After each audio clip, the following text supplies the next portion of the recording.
The pigeonhole principle is a really simple idea that seems obvious, but actually then can be used to prove things that are a lot less obvious.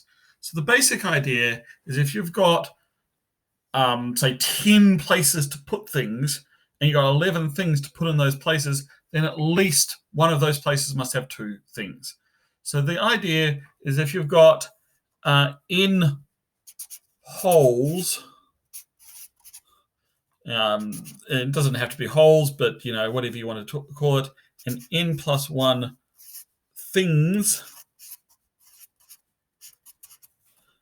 then one hole must have two objects.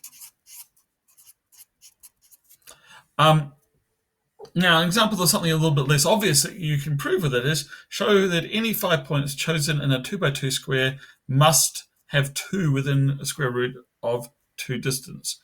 Well, whenever we're sort of thinking a pigeonhole principle problem, we want to try to produce a number of holes or places of less than the number of things we're looking for. So we've got 5 points. I've got a 2x2 square. If I divide this up into 4, then I'm saying that at least one of these squares must have 2 objects. And because the furthest distance on that is going to be square root of 2, we know that because there's 2 objects on one of these, then there must be also 2 objects or 2 points within square root of 2 distance.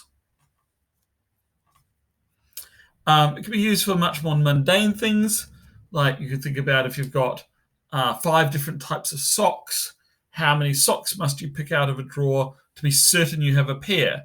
Well, you can pick out 5 while having one of each, but the 6th one must match. And that's an example of this pigeonhole principle. We can even extend this to say that if you've got n holes and n times m plus 1 objects. So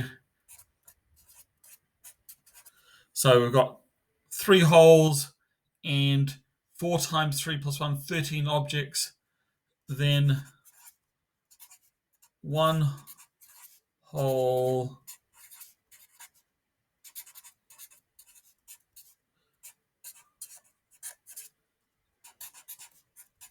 m plus 1 objects in it.